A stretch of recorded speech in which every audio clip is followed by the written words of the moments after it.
kita berani terus belajar melihat Tuhan yang hadir pun juga dalam banyak kesesakan kita. Hari ini, apa kita siap menerima Tuhan yang hadir juga dalam hal-hal yang kita tolak, yang mungkin akan terjadi tidak seperti yang kita inginkan? Siapkah kita hari ini? Maukah kita belajar mengerti Tuhan yang hadir, meskipun tidak seperti yang kita bayangkan? Yang dituntut Tuhan darimu tidak lain dan tidak bukan ialah berlaku adil, mencintai kesetiaan, dan hidup dengan rendah hati di hadapan Allah. Dalam nama Bapa dan Putra dan Roh Kudus. Amin.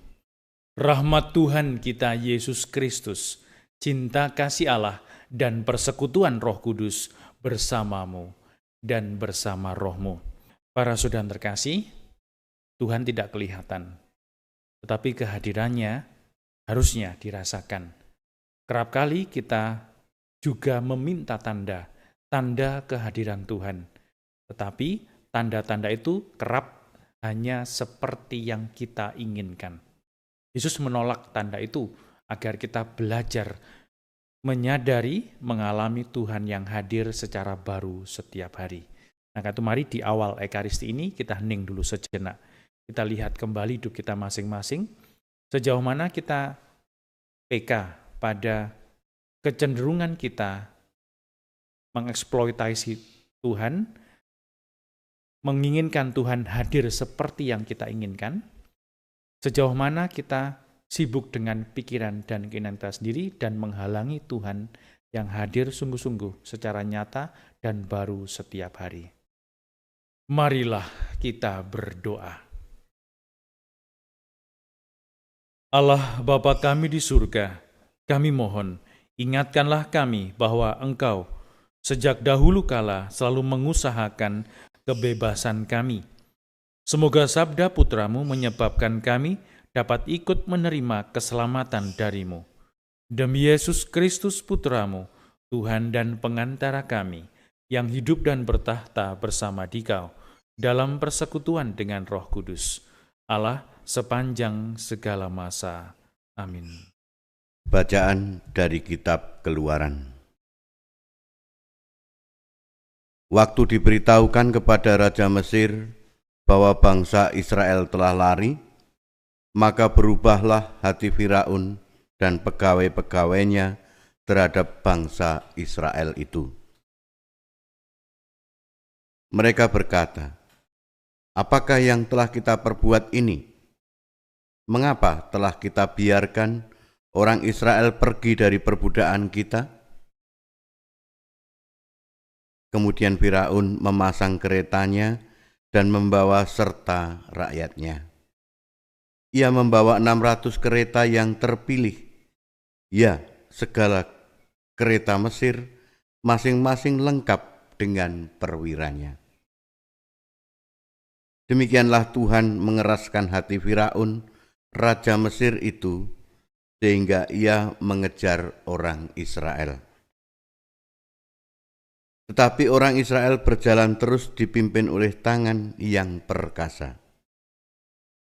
Adapun orang Mesir dengan segala kuda dan kereta Firaun, dengan orang-orang berkuda dan pasukannya, mengejar mereka dan mencapai mereka pada waktu mereka berkemah di tepi laut, dekat Pi Hahirot di depan Baal Zephon.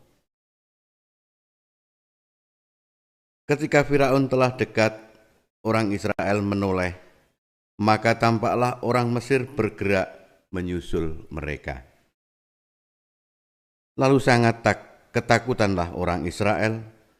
Mereka berseru-seru kepada Tuhan, dan mereka berkata kepada Musa, "Apakah di Mesir tidak ada kuburan?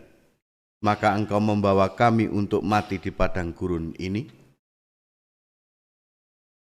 Maksudmu apa membawa kami keluar dari Mesir? Bukankah telah kami katakan di Mesir, janganlah mengganggu kami, dan biarlah kami bekerja pada orang Mesir." Sebab lebih baik bagi kami bekerja bagi orang Mesir daripada mati di padang gurun. Tetapi Musa berkata kepada bangsa itu, "Jangan takut. Tetaplah berdiri dan perhatikanlah keselamatan dari Tuhan yang hari ini juga akan diberikannya kepada kalian. Sebab orang Mesir yang kalian lihat hari ini, takkan kalian lihat lagi untuk selama-lamanya. Tuhan akan berperang untuk kalian, dan kalian tinggal diam saja." Lalu Tuhan bersabda kepada Musa, "Mengapa engkau berseru-seru demikian kepadaku?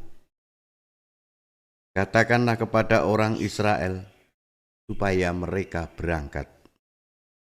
Dan engkau angkatlah tongkatmu, ulurkanlah tanganmu ke atas laut dan belahlah airnya, sehingga orang Israel dapat masuk ke tengah-tengah laut dan berjalan di atas yang kering. Tetapi sementara itu, aku akan menegarkan hati orang Mesir, sehingga mereka menyusul orang Israel. Dan terhadap Firaun serta seluruh pasukannya, kereta dan orang-orang yang berkuda, aku akan menyatakan kemuliaanku. Maka orang Mesir akan insaf bahwa aku ini Tuhan, apabila aku menampakkan kemuliaanku terhadap Firaun, keretanya, dan orang-orang yang berkuda."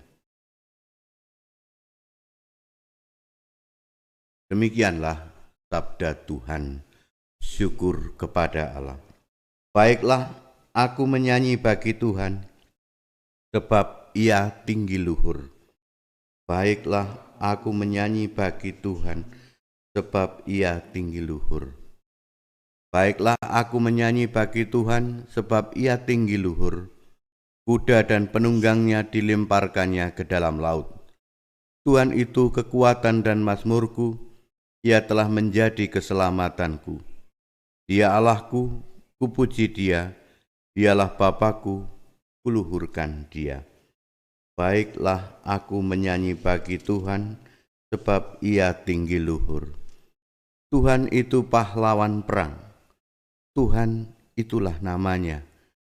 Kereta Firaun dan pasukannya dibuangnya ke dalam laut, para perwira pilihannya dibenamkan ke dalam laut teberau.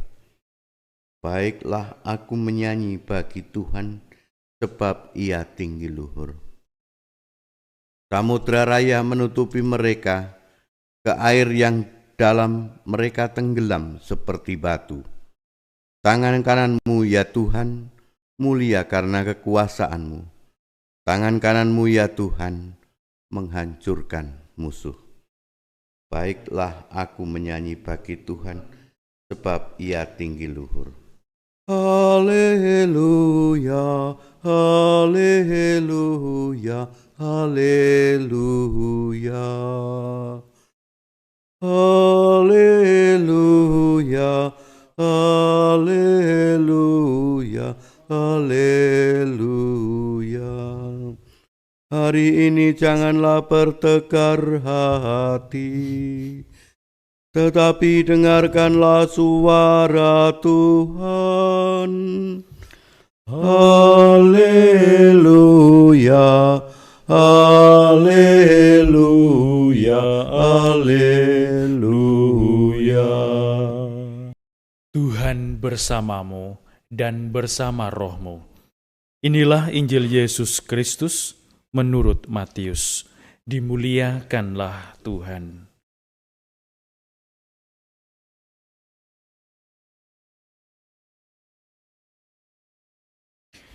Sekali peristiwa, beberapa ahli Taurat dan orang Farisi berkata kepada Yesus, "Guru, kami ingin melihat suatu tanda daripadamu."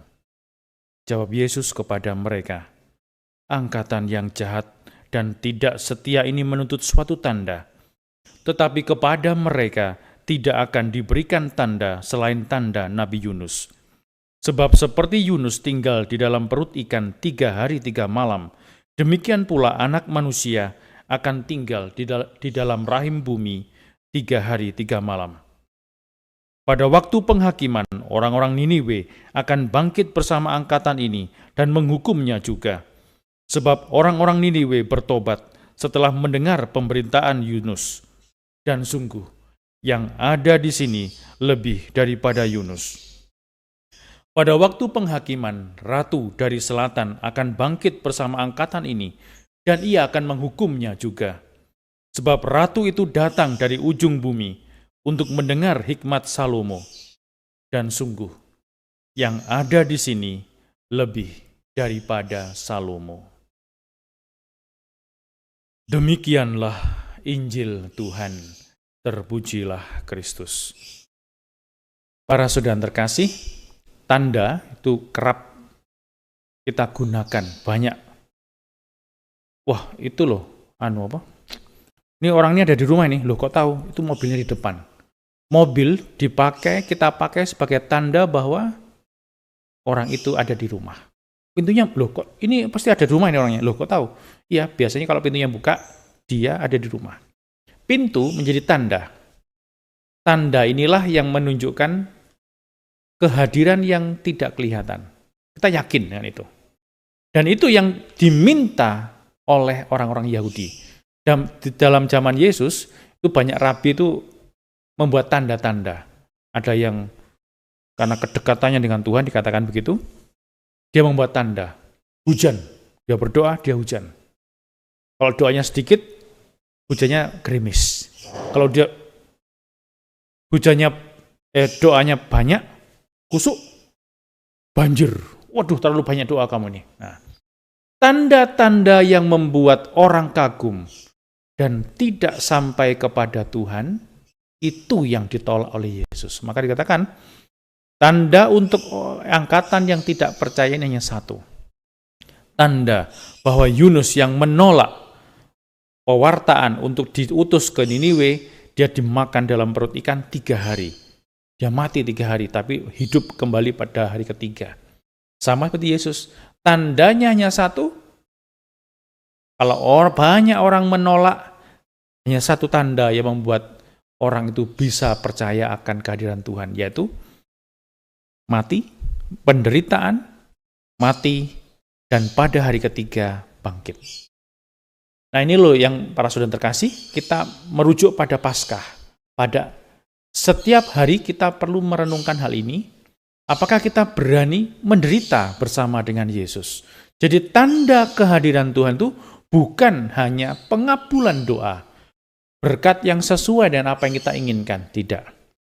Tetapi hal-hal benar, hal-hal baik yang terus kita buat, tetapi hal-hal baik itu mendatangkan atau perlu kita lakukan dengan pengorbanan yang besar, dengan kesesakan, dengan hal-hal yang pahit, hal yang tidak enak. Ini tanda bahwa Tuhan pun hadir.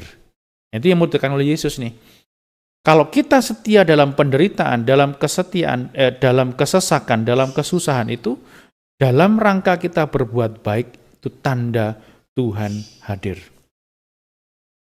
Dalam diri pasangan suami istri yang 40 tahun, 50 tahun menikah, kalau ditanya gimana, Bu, Pak, rasanya menikah puluhan tahun begini? Wah, Sis Romo, anjurkan aja nggak usah nikah. Kenapa? Waduh, repot tiap hari harus bertengkar. Tetapi tiap hari mereka dalam pertengkaran mereka mengakhirinya dengan kesetiaan kembali satu sama lain. Meskipun berat setiap hari, tetapi hal itu menunjukkan kekuatan dari Tuhan. Seorang anak yang terus-menerus berjuang jujur meskipun dia dikucilkan, ya kan contoh-contoh yang selalu lazim tapi kurang kita sadari, kita kerap lupa bahwa di situ Tuhan hadir. Di situ ada rahmat Tuhan yang sedang bekerja. Nah, karena itu mari coba kita renungkan sejenak. Kita mau tanda yang apa dari Tuhan? Apakah pengabulan doa? Hal-hal yang menyenangkan saja? Atau kita berani terus belajar melihat Tuhan yang hadir pun juga dalam banyak kesesakan kita.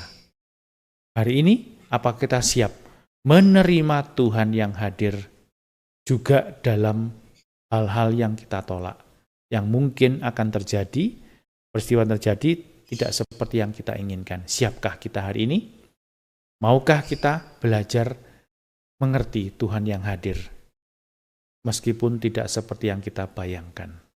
Seperti Yunus tinggal di dalam perut ikan 3 hari 3 malam, demikian juga Putra Manusia akan tinggal di dalam rahim bumi 3 hari 3 malam.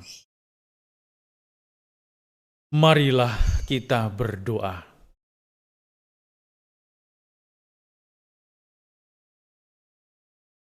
Allah Bapa kami di surga, kami bersyukur karena telah Kau beri lambang penebusan dan pembebasan serta kehadiran-Mu dalam diri Yesus Sang Almasih. Kami mohon, ajarilah kami menghadap Engkau dengan rendah hati dan penuh iman. Demi Yesus Kristus Putra-Mu, Tuhan dan pengantara kami, kini dan sepanjang segala masa. Amin. Tuhan bersamamu dan bersama rohmu. Saudara sekalian, hidup kita hari ini, anggota keluarga kita, dimanapun mereka berada, senantiasa dibimbing, dilindungi, dan diberkati oleh Allah yang Maha Kuasa, Bapa dan Putra dan Roh Kudus. Amin. Para saudara yang terkasih, dengan demikian Ekaristi Kudus kita telah selesai. Syukur kepada Allah, pergilah kita diutus. Amin.